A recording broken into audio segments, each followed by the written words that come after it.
सर्वांचं पुन्हा एकदा ऑनलाईन गाईडमध्ये स्वागत. बघा मित्रांनो, पोषण आहाराची माहिती भरताना खूप प्रॉब्लेम येत आहे. जसं ॲपमध्ये इथे व्हाईट कलर पांढरी स्क्रीन येत आहे. पांढरी स्क्रीन आले बघा, आपण काल क्लिअर डाटा केला तरी तो प्रॉब्लेम जात नाही आहे. तर अशा वेळेस तुम्ही MDMचं लॉग इन करून MDM पोर्टलला जायचं आहे. इथे MDM पोर्टलला जाऊनसुद्धा तुम्ही लॉग इन करू शकता आणि इथून तुम्ही माहिती भरू शकता. तर पोर्टलवरून कशा पद्धतीने माहिती भरायची ते आपण बघत आहोत.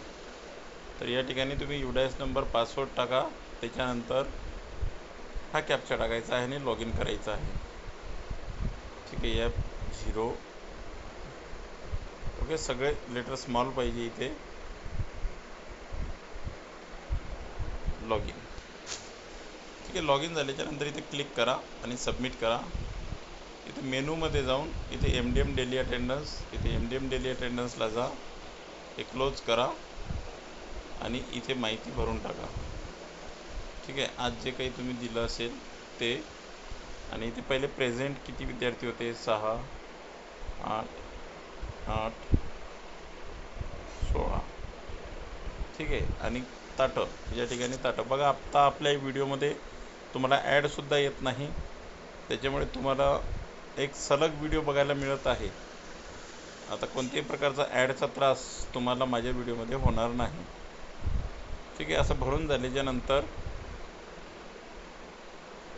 बघा, सगळी माहिती भरून झाल्यावर या ठिकाणी वर अपडेट करायचं आहे. बघा, अपडेट केल्याच्यानंतर ओके, या ठिकाणी काहीतरी चुकलं असं त्यांचं म्हणणं आहे.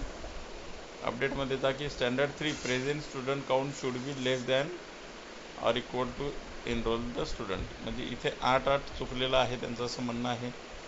तर बाजूला क्लिक करून परत अपडेट करा, ओके म्हणा, किंवा तुम्ही ही स्क्रीन खाली ओढा, रिफ्रेश करा. रिफ्रेश केल्याच्यानंतर परत या ठिकाणी तुम्ही माहिती पटापट भरून टाकायची. तो प्रॉब्लेम तुमचा सॉल्व्ह होऊन जाईल. म्हणजे या ठिकाणी तुमची दैनंदिनी उपस्थिती पोषण आहाराची भरल्या जाईल. 6, 8, 8, 16. ठीक आहे, आता इथे तो आकडा न घेण्याचं कारण मी तुम्हाला सांगतो. तर इथे बघा, इथे माहिती भरत असताना इथला जो एनरोलमेंट आहे, या एनरोलमेंटनुसारच ती माहिती भरल्या जाते. ठीक आहे, या एनरोलमेंटमध्ये जो आकडा टाकलेला आहे बघा, 6, 8, 7, 15, हा 7, 15 टाकला तर त्या ठिकाणी तो घेणार. ठीक आहे, त्याच्यानंतर वाढलेला पट या ठिकाणी घेणार नाही. ॲपमध्ये तसं नाही, ॲपमध्ये कोणताही आकडा इथं घेतला जाईल. म्हणजे आता माझ्या 2 विद्यार्थ्यांचं नुकसान या ठिकाणी होईल. त्याच्यामुळे एनरोलमेंट करताना थोडंसं काळजीपूर्वक करायचं आहे तुम्हाला. आता इथे 7 आणि इथे 15. ठीक आहे, हे टाकल्याच्यानंतर इथे मिल सर्व 6, 8, इथे 7 आणि इथे 15.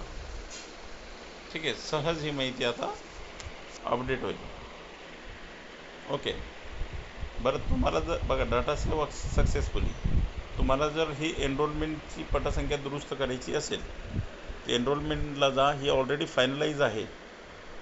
ठीक आहे, तर इथे रिक्वेस्ट टू रिटर्न टाकायचं आणि ओके म्हणायचं. ठीक आहे, request send successfully to block officer. आता ब्लॉक ऑफिसरवाल्यांना सांगायचं हे रिजेक्ट करा आणि नंतर मग परत तुम्ही नवीन पटसंख्या या ठिकाणी टाकू शकता. तर बघा, तुमची जर नोंदणी ॲपमधून होत नसेल तर या ठिकाणाहून तुम्ही नोंदणी सहज करू शकता. चला मग भेटूया नेक्स्ट व्हिडिओमध्ये.